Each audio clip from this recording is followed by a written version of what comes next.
talk at Scholars Day about Susanna, which we talked about a little bit when we did Daniel, when it gets included in Danielson. It's part of the topic. We had talked about doing that book on health, but I read it. We did.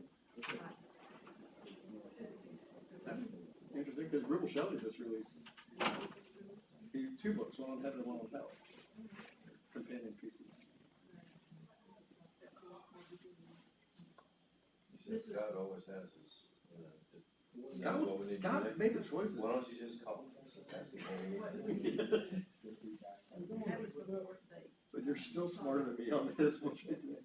What's the name of the author he was talking about? Randy Alcorn, I think. We did, Sherry did his book. Yeah. He has some interesting ideas about hell. I mentioned the topic in a previous class, the Old Testament, when he called messianic prophecy. Yeah, you mentioned that too, Anthony, actually talking about different prophecies fulfilled and unfulfilled. You gotta be really careful There's just no way you would know until after the fact, or tell us explain. Some of these prophecies are so. I think go with you. Good. I've been in Orlando all night. Oh, boy. Yeah. I wasn't looking together like we. Well, we figured it out here. Yeah. What was it, said, if you thought you knew it, then you don't. So, last night I had a dream about this class. Well, it was, for me, it kind of was. So, the setting was a little different. Some of you were here, some of you weren't. But, I started teaching and then I had to leave for some reason. When I came back, I couldn't find Acts in my Bible. Like, not that I didn't know that it was like before Rome, like, it just wasn't there in the Bible that I had. So I picked another Bible, and Acts wasn't there either. I picked up the third one, it still wasn't there. Where is the book of Acts? And at this point, you guys were just getting tired of it, and so you started talking amongst yourselves. And finally, I was like, well, I'll just go on without it. And I couldn't command your attention anymore, and you guys were just done. So, that was a weird dream, but hopefully real life version. Maybe it's a sign that Yeah. the world is ready for us to be done with the book of Acts. I guess I was still a little bit unprepared, and that was my unconscious self telling me, you gotta prepare more. Okay, we're getting close to the end. It's been a journey. This is just the past 2 chapters. Where we've been to where we are. We started over here around Caesarea, and Paul has just had a voyage. I mean, he's gone through it. And last week we talked about the shipwreck in Malta. Remember, they were going to leave here. Paul said maybe we shouldn't do it. I don't think we should go. They ignored it. They went ahead anyway. This references just being tossed to and fro from the storm. They throw their cargo and their tackle overboard. Which I did we'll talk about this, I did some research on Alexandrian ships. Those are massive ships. So just think about how much cargo was on there. Finally made it to Malta where they shipwrecked, but everybody survived. And then now, Acts chapter 28, they're leaving Malta and they're making their way to Rome, where Paul is going to go for quite some time. So, we started over here last time, we'll start over here this time. It was on 3 or 4 slides, shorter text. After 3 months, we put out to sea in a ship that had wintered in the island. It was an Alexandrian ship with the figurehead of the twin gods Castor and Pollux. We put in at Syracuse, and stayed there for 3 days. From there, we set sail and arrived at Rhegium. The next day, the south wind came up, and on the following day, reached Puteoli. There we found some brothers and sisters who invited us to spend a week with them, and so we came to Rome. I googled those. How do you say those words? You were kind of ready. That's what Google says. The brothers and sisters there had heard that we were coming and traveled as far as the Forum of Appius and the 3 taverns to meet us. At the sight of these people, all thanked God and was encouraged. to Rome, Paul was allowed to live by himself with a soldier to guard him. Other than the fact that this is 6 verses, it's only going to cover in 45 minutes with 6 verses. What else did you cover? What you're talking about, if you're not committed to be in there for a while. I imagine what it must have felt like on that journey and then to see other Christians there to meet you. Because he had written the letter a long time ago, right, before he actually went. Cool, the idea was. But it sounded like he was excited to see it. It's this odd, you know, you think about what Paul has been through in this last section of the book of Acts. He must recount all the things that we read him go through, and he's talked about going through. But then he spends 3 months in Malta, and it seems like a respite with that. And now he's got these other Christians that's going on this journey with him. And so it seems like an odd night and day contrast of what he's been through versus what he's yet to experience now. And what we know is ahead to come for him. And what did it feel like getting back on a boat? I mean, they'd all almost died. Even if they knew they weren't gonna die, they had a shipwreck, or they were washed up on shore, pieces of wood. And the fact Malta might have seemed like a nice place to, you know, just retire. and the fact that, when we're talking about this, the Roman centurion found another Alexandrian ship, the one that was on. Deja vu, like we were just on one of these.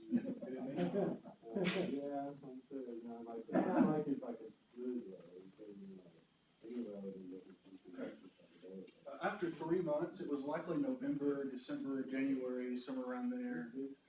Typically the Mediterranean ships didn't sail until at least March. They really took the winter off unless it was some coastal voyages that, you know, went along the coast there for 1 or 2 days.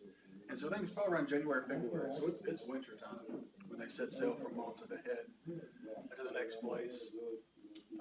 Like we just talked about, it was an Alexandrian ship. So Julius, the Roman centurion that was guiding this voyage for these convicts that were with Paul, he found another Alexandrian ship.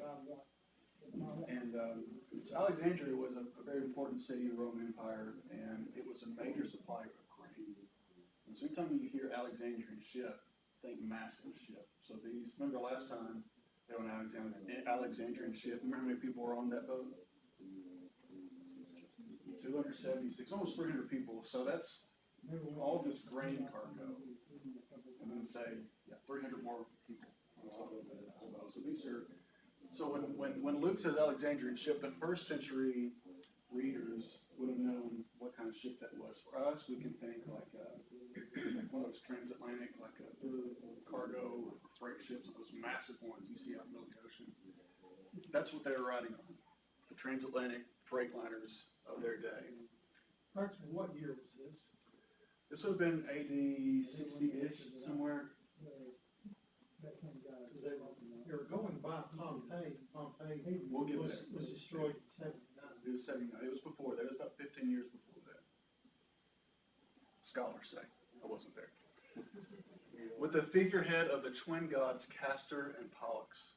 So the Greek word that Luke uses here for twin gods means twin sons of Zeus. You guys have heard of Zeus. And so at the prow of this ship, so like the very most pointed part of the ship, there would have been a painting or like a wood sculpture and painting of Castor and Pollux there. And I had a quote down I wanted to read. They said these, Castor and Pollux, were patrons of navigation and favorite objects of sailors' devotion. Their constellation, Gemini, was considered a sign of good fortune in a storm. Ironic. Ancient mariners believed that Gemini had particular jurisdiction over the sea mariners. They think that most Alexandrian ships had this same prow. It's not just this one, most of them. So it's ironic because what happened last time? They were shipwrecked. So not a lot of protection there.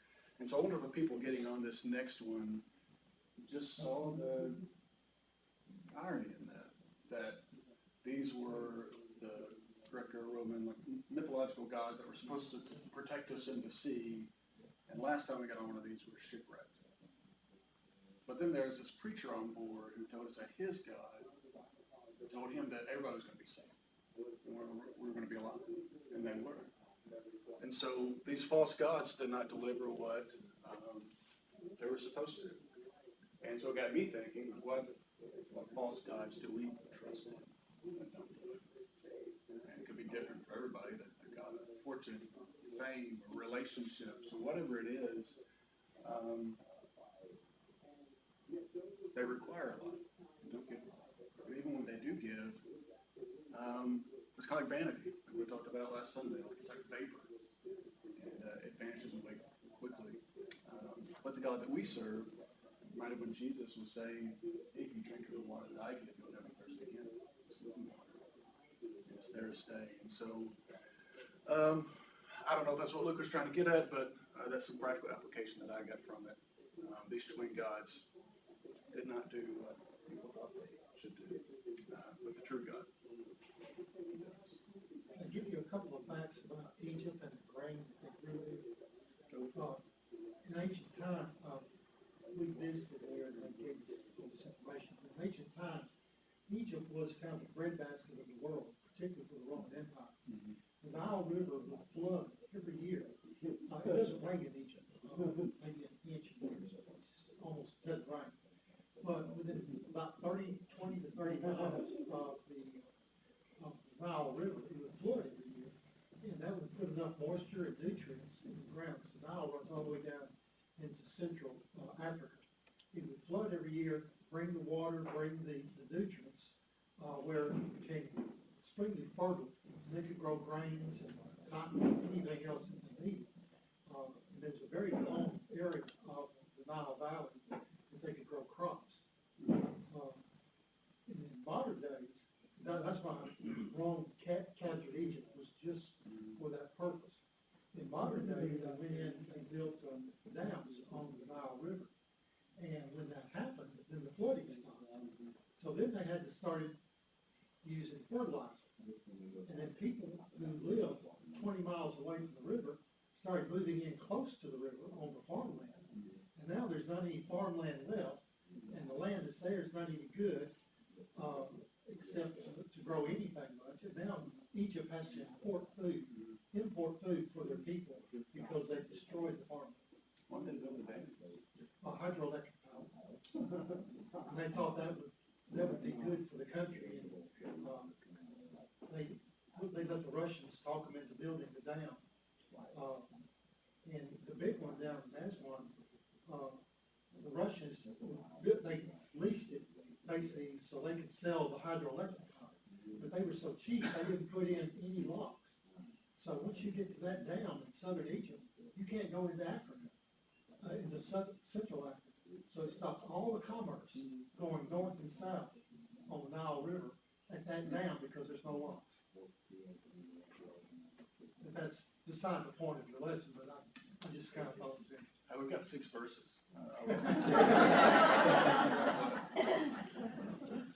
But I can remember when we talked about it, when they're in the storm and they start throwing everything off the ship, and one of the reasons they get rid of all, when it says they get rid of all the grain, it's because this would happen sometimes if your ship's run a leak, and one of these ships that was packed with grain, it expands, and it holds the water, and so all of a sudden, the ship itself starts to, we read about how they were trying to rope the ship together during the storm. That's why they threw it. That's probably why they threw out the grain, because it would have been running real heavy because it's absorbing all the water, but also expanding. That's an expensive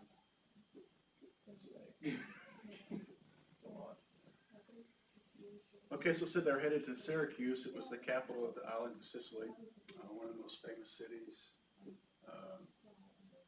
During that time, it was about 80 to 100 miles from Malta, and so about, they think, a day's journey from Malta up to Syracuse.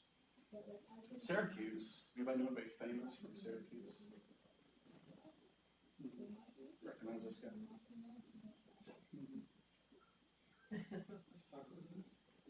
Archimedes. This is Jim Brown. Is this the Jim Brown that I should know? Jim Brown, the famous football player at Cleveland Browns. You're way too young.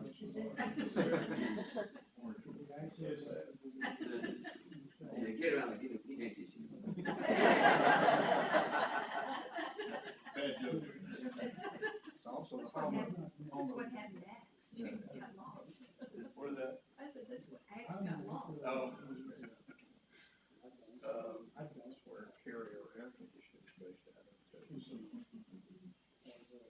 So Archimedes, not Jim Brown, lived from 287 to about 212 BC, and he was I'm sure you've heard of him before, but he was a brilliant mind.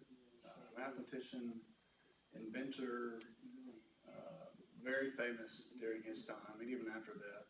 And anybody know what word he's famous for? Sword in the stone. What did you say? Anybody know what word he is famous for? So, he discovered the principle of buoyancy during a bath. And when he found it, he was so excited, he jumped out of the bath and ran naked through the streets saying, Eureka, Eureka. I found it. That was Archimedes. That was this guy. I'm sure you've heard that story before, that was him. And during Rome's attack on Syracuse, he designed a catapult. He designed something like it's a defensive crane. They call it the Claw of Archimedes. He had systems that they put in the harbor to disrupt Roman ships trying to come into the harbor to attack. And so, for the people of Syracuse, he was a big deal at the time. And when Rome finally captured Syracuse, the story goes like this. Who told this story? Plutarch. The Roman soldiers found Archimedes' office, and he was in there working. That's what he does. When I came in there, all he is noted to have said is, "Do not disrupt my circles." While he was working on my circles, you know what the soldier did?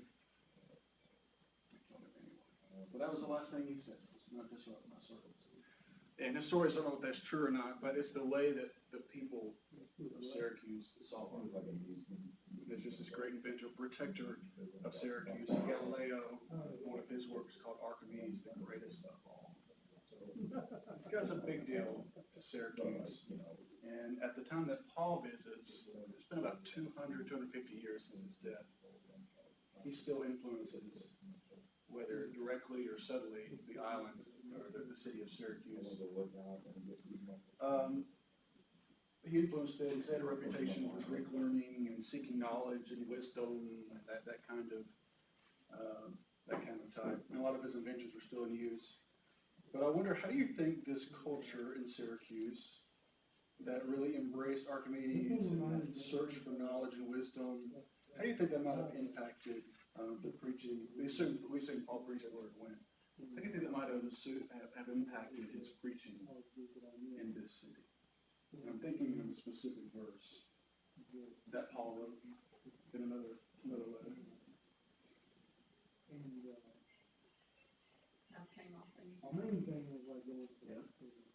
That as well. Maybe he embraced that. Think of 1 Corinthians chapter 1, where he says, "Where's the wise man? Where's the scholar? Where's the philosopher of this age? Has God not made foolish the wisdom of the world? For since in the wisdom of God the world, through its wisdom, did not know him, God was pleased through the foolishness of what was preached to save those who believe. Jews demand miraculous signs, Greeks biblical wisdom. But we preach Christ crucified, a stumbling block to Jews, foolishness to Gentiles. But to those whom God has called, both Jews and Greeks, Christ the power of God and the wisdom of God. For the foolishness of God is wiser than man, and the weakness of God is stronger than man's strength." So you think about to the wisest of those, Archimedes. The gospel may sound weak, and to the strongest of those, the Romans, powerful, may sound weak. But to those who believe, it's power. And it's wiser than man's wisdom and stronger than man's strength. So that's Syracuse. Were they there for 3 days? And we assume Paul preached there as well. It reminds me of some of his speech at Athens, where he was talking to philosophers and things. Similar themes, like, it's the unknown God, shrine altar thing that he's seen there. He's like, you're looking for this. I can tell you where, I can tell you what you're looking for. And it created a fear in me that I had to work through later on. Enjoyed So, the travel, or it was, I was just like, You think he enjoyed it? or it was new experience. I don't wanna talk about this because I don't When want they're to walking come along up the with land, it, and I don't know what to say, help. well, we Instead of praying about it and working out had this and talking experience, to our minister and working out, how do I deal with that? this How do I start ship journey, either things up?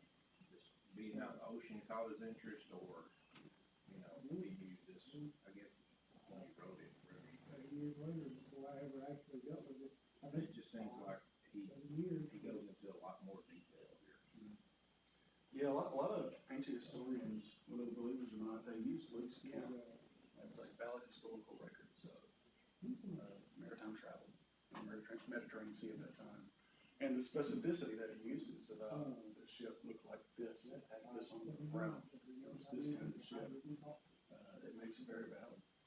Do you think he took like a journal every day that had a lot of details in it, and then when he compiled this book, he went back through that journal and he just took out certain things? Yeah, I don't know, because you would think a lot of things would be lost in the shipwreck.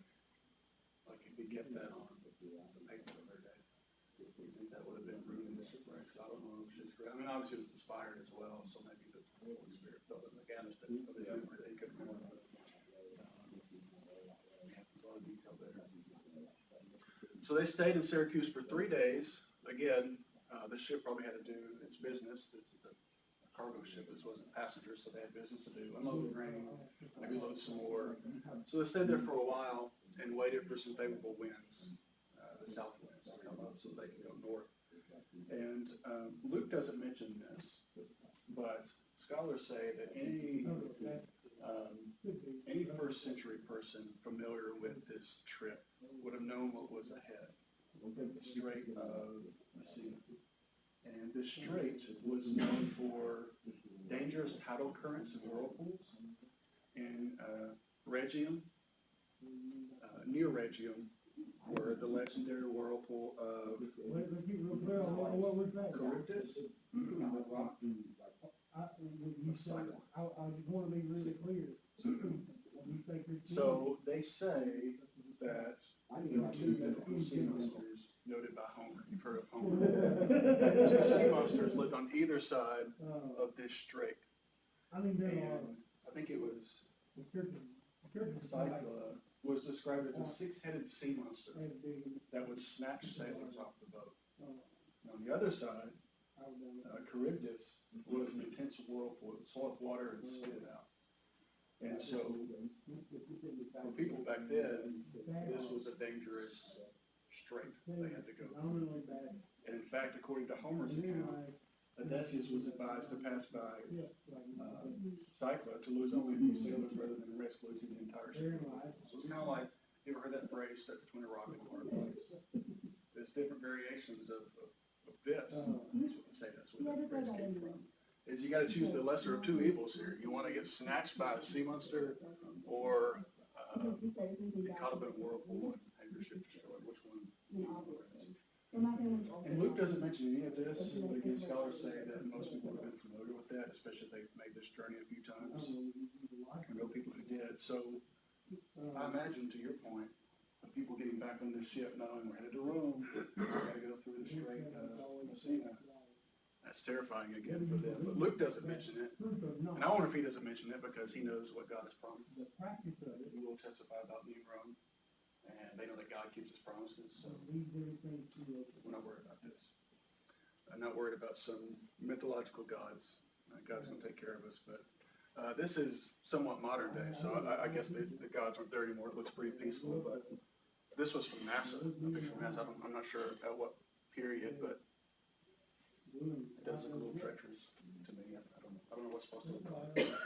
Well, in Homer, the idea for Odysseus is between a rock and a hard place. The Greek idea of fate is that you're gonna be confronted with two bad choices and you have nothing to say about it. So choose which bad fate you want. it's, bad's gonna happen no matter what, because that's just the way the gods operate. And there you are, a little pathetic, unimportant you. So you just choose which way you wanna die, or suffer. Just encouragement. Yeah. Crazy how the message of the gospel, like, took root. Yeah, against the backdrop of those kinds of teachings. You've also got, Okay, Regia, they set sail and arrived there. It was a known waiting point for ships. So they had to have the favorable winds, especially since they were traveling at a time when you didn't really launch at that month yet. You need to wait another month or so. If you're going to, you need to make sure there's favorable winds. And so Regium is a popular place where ships would dock and wait for these south winds to come. And so it was a common waiting place. And they had about 85 miles before they reached Puteoli up here. And that's where they were headed next. South wind came up on the next day, so it's about a day's travel. They reached where they wanted to get.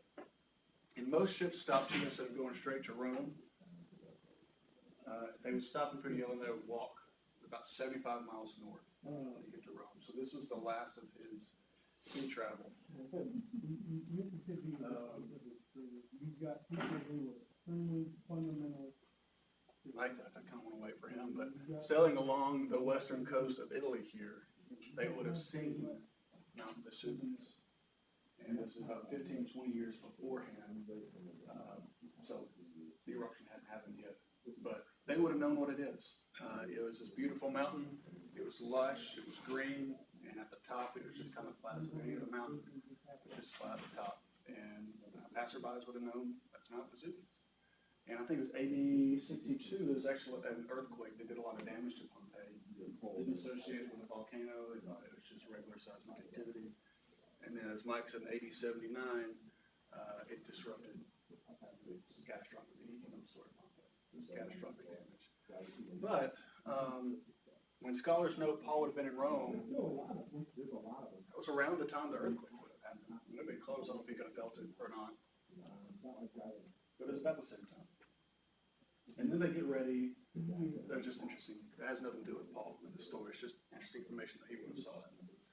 But once they stop in Puteoli, they're getting ready to walk 75 miles to Rome. It's getting close to where he's been wanting to go for years. And then what you're talking about, there were some brothers and sisters. I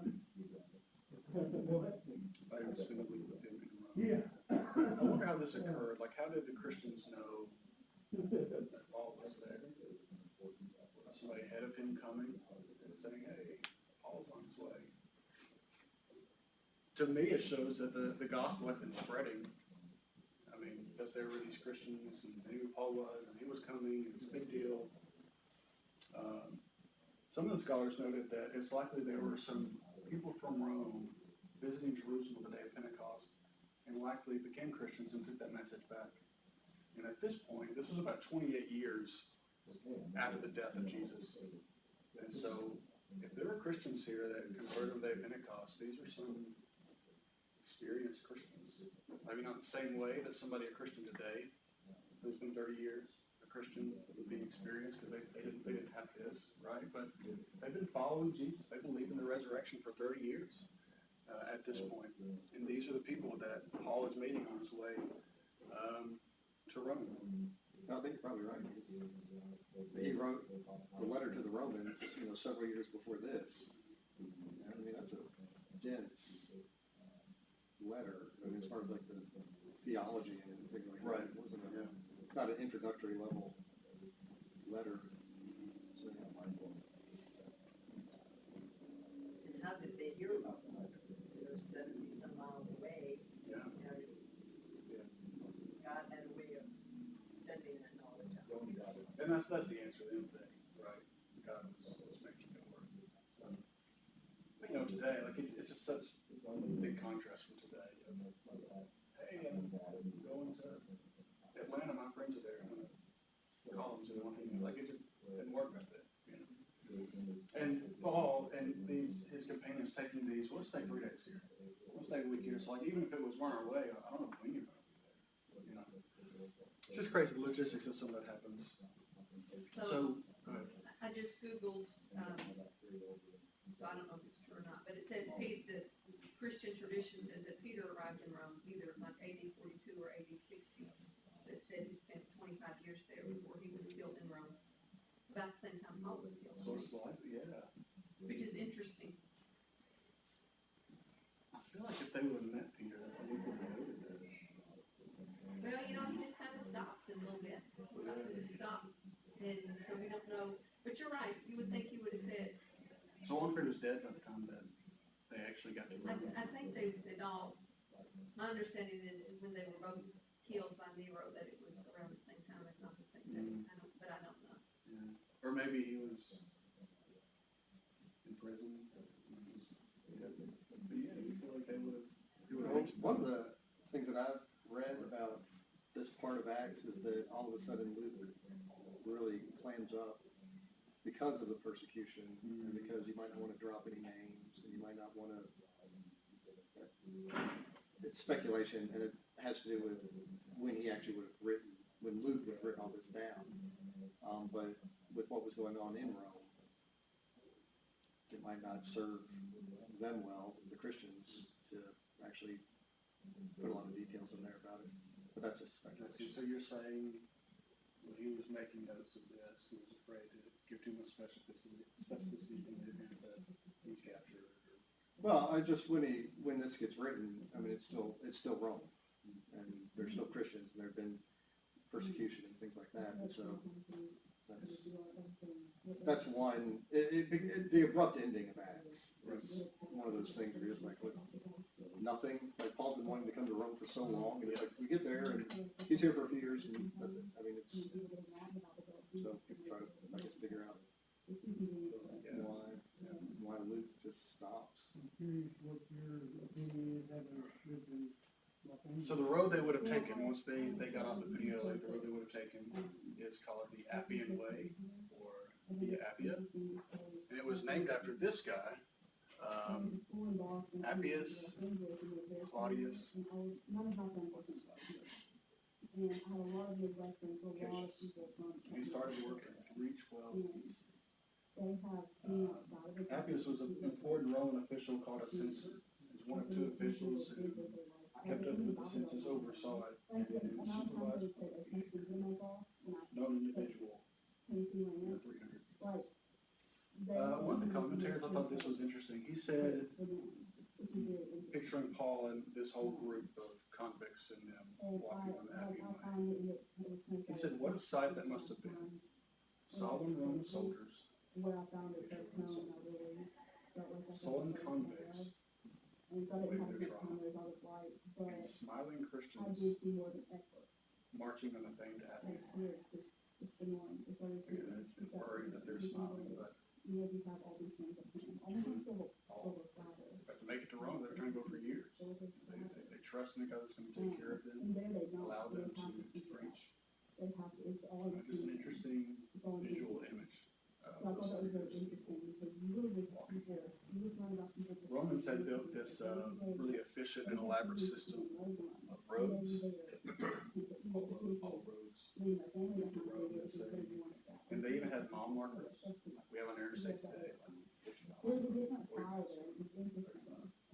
think they were gold plated, so different than our mile markers on I-40. Speaking about 40, they said the Appian Way was a major highway system, so it was very crowded, very busy. So there's like How they constructed those roads, there's several different layers. Lasted over 2,000 years. We can't build an interstate highway that lasted years. we're doing it cheap as we can. Blame Jason Baker. Not quite as smooth as I thought. You know, I do wonder, like, I just thought about, like, if my wife were wearing sandals, trip there, she's gonna trip there, and there. She's I gonna also trip thought, there. right? Well, I think the very top side of it may have been covered with sand and gravel. I think at the time they were using it a lot, it would have been a little bit better condition. There's parts of that that still has car traffic. You're talking about different layers and stuff. I remember when they were building the, baseball field. They took the grass and turned it down. And it was like, the process was like sand, gravel, sand, gravel, and something else, sand, gravel. And I'm like, what is this process? I thought they just tear up the grass and tamp down the dirt and turn it. Apparently not. It's more elaborate than that. Yeah, the Appian Way. This guy created it. Scholars note on sturdy roads, so I guess they're in better shape back then, soldiers could march 4 miles an hour, and on forced marches, 5 miles per hour. The average traveler walked 3 miles per hour for about 7 hours a day. Just a whole modern day work day of walking on these roads. And they could walk about 20 miles a day. So, for example, Peter's trip from Joppa to Caesarea was 40 miles, it took about 2 days. And then from while driving from Troas to Assos on foot, there's 20 miles in it about a day. So they got 75 miles to walk, so it's going to be another few days. And they were traveling during winter. Sometimes snow would make this travel more difficult. And then during October and May, the rivers would flood, and that would make travel more difficult. And then some isolated areas.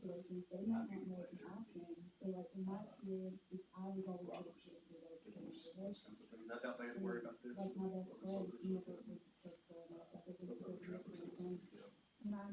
So it says they stayed, oh, they stayed there for, this video, they stayed there for a week. And in mind, when I first read that, I thought, okay, Julius, this Roman centurion, he's got all these prisoners. And in my mind, like if I'm a Roman centurion, I'm thinking, we've got to get to Rome. Shipwreck was dangerous. I'm like, we've got to get to Rome. Fill my orders, we got to do this. But he allows them to stay for a week. I don't think that was on the plan the way it reads. He grants that kindness to Paul.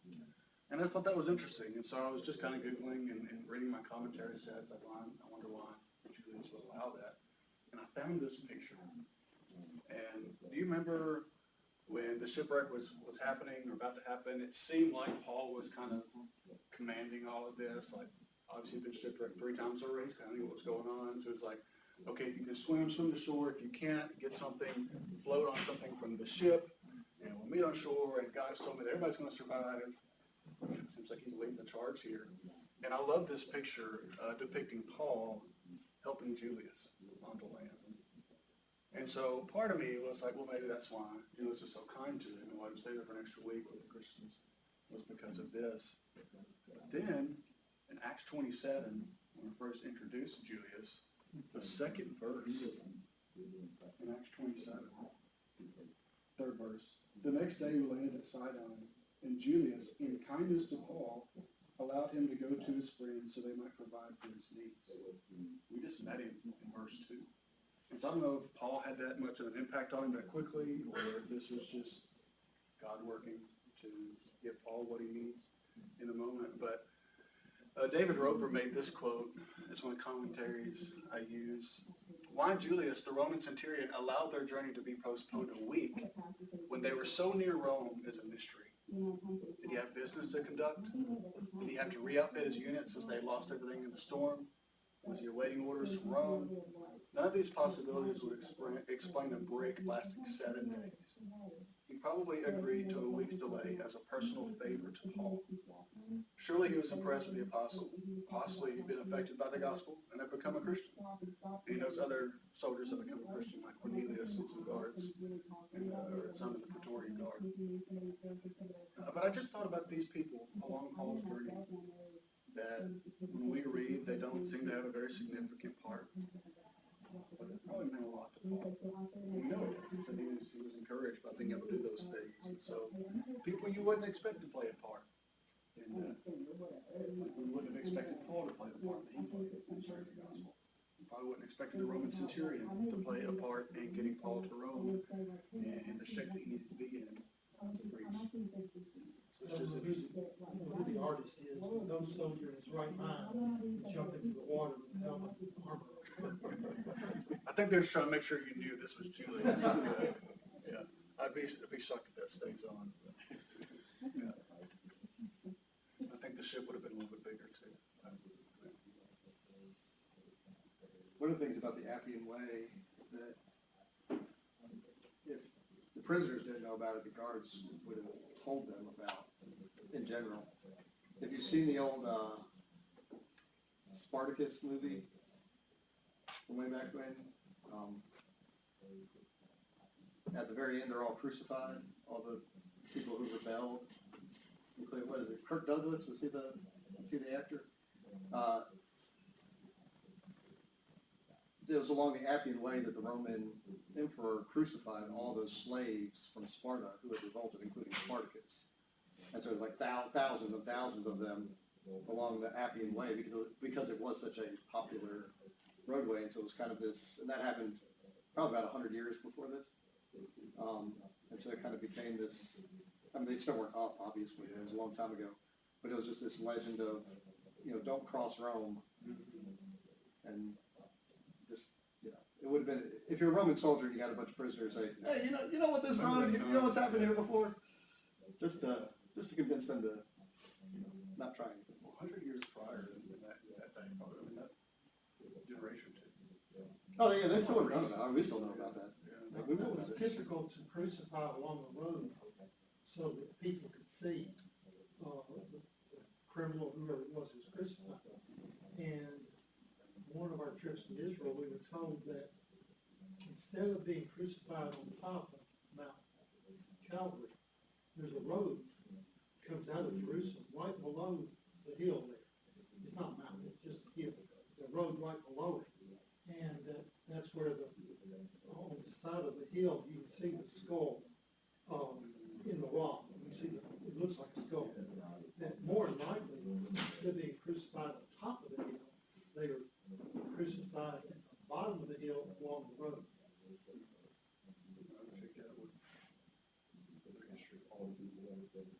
Okay, 3 more minutes. I've only got a couple more slides. So Christians heard they were coming. They came from as far as the Forum of Appius. Forum is just another place, the marketplace, a rest area. That's what these were. The Three Taverns. A tavern was just a place to stay, like a hotel back then. And the Greek word that Luke used here, meet, is the same word you would use for like a visiting dignitary. Like, so this was a big deal. It's like, hey, it's good to see you. Like, this was a big deal for these Christians coming to meet Paul, and they rolled up the red carpet, so to speak. No, you're good. Basically, where it's No, it's great. so just imagine these Christians marching with him on the Appian Way, One thing waiting, we did for who knows what. And Paul's Yeah. going, it's got to be an encouragement to him. when we had those guys here, ministry, not to, And some discussion here, but I was going to point to it.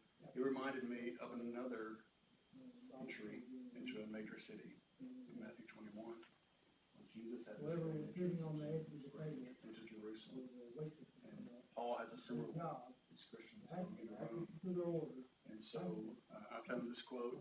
Jesus' triumphal entry into Jerusalem before his crucifixion and Paul's journey to Rome in Acts share thematic, structural, and symbolic parallels, often interpreted as an intentional mirroring by the author of Acts to show the gospel advancing from the Jewish center to the heart of the Roman Empire. We never got time. While one is a humble entrance and the other a prisoner's voyage, both represent a triumphal movement under the shadow of impending death and divine purpose.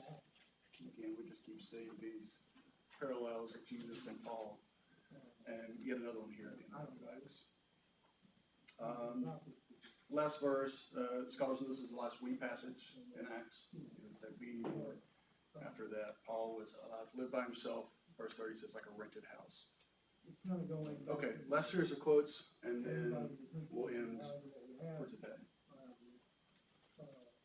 This is from one of the commentaries I had read. Paul had finally reached the city he had long desired to visit. As he was led through the streets to his place of confinement, what did he see? What did he think? As usual, Luke's account does not satisfy our curiosity. Paul was not there as a tourist, but as a witness for the Lord. Let us, however, consider the challenge facing Paul, and that largest and most splendid of injustices. Today's visitor to Rome could still walk on the worn stones of the Appian Way. Through the gate Paul must have entered. You can still see the remains of the thousands of pagan temples which filled the city at that time, in addition to looking down on the magnificent ruins of the Forum. commercial, social, religious, and political systems. He can touch the gold milestones that mark the distance to every part of the Roman Empire, and stand in Palatine Hill, where Nero had his palace. Almost 2,000 years have passed since Paul was led into Rome, but one can still imagine that wealthy and wicked mistress of the world. Picture colorful crowds of Paul's day, the powerful rich who controlled the empire, the indolent poor who cried for free bread, and the busy slaves who supplied necessary products and services. Paul and the other Christians faced an overwhelming challenge when they came to Rome to preach the gospel. It was not, however, too great a challenge for God, who ruled in the affairs of men. In his purposes, the center of the political kingdom could also be a center from which the good news of his kingdom could spread throughout the population. If all roads led to Rome, they also led from Rome to, quote, the remotest parts of the earth. How significant, then, are the words, quote, and thus we came to Rome. Paul's journey to that city, begun years earlier, had finally come to an end, and a new phase of God's evangelistic program had begun. I thought that was a fitting item.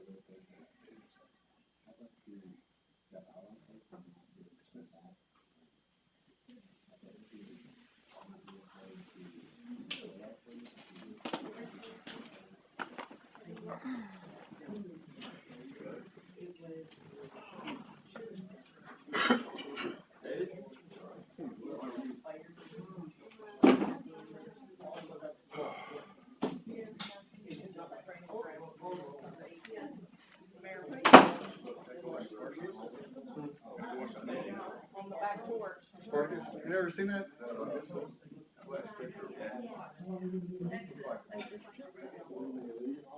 Oh, the commercials? Yeah.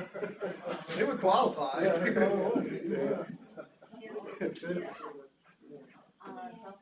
You know what I'm talking about? You'll come to the time Spartacus. I know Spartacus. I'll probably see clips from it. I just didn't Well, I think. combine the two.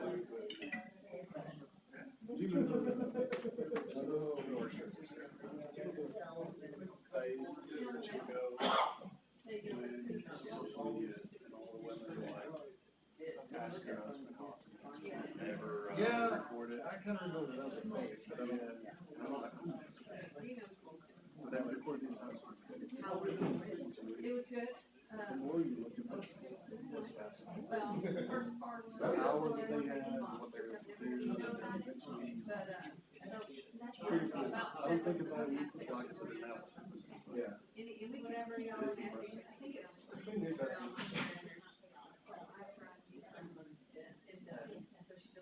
Teaching.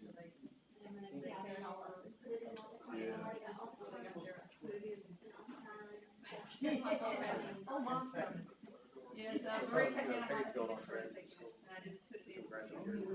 Graduated 2 weeks. Did it open on 1 week? University of Miami, Florida.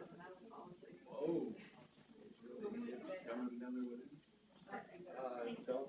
Is that the answer comes from John? Yeah, don't mention that to It was Jessica. turned it off. I'm sure, thinking to herself. Take a lot of money. No, we're leaving, we got, right after church, we're going to South. Yeah, yeah, it's a, And hopefully we'll be. You did well. Any- They don't have a your PhD plan program came there. in after your- University of Miami is subject to music applications. And so he knows he won't be there. If we are. So he thinks he's not that. So I'm like, He's leaving in 2 years. I don't know if he's got a sense of humor or if he's just, okay. Well, you're back I got at the- 34. Yes. He saw your life. But he, Break. Well, he kind of, he has Less a, than average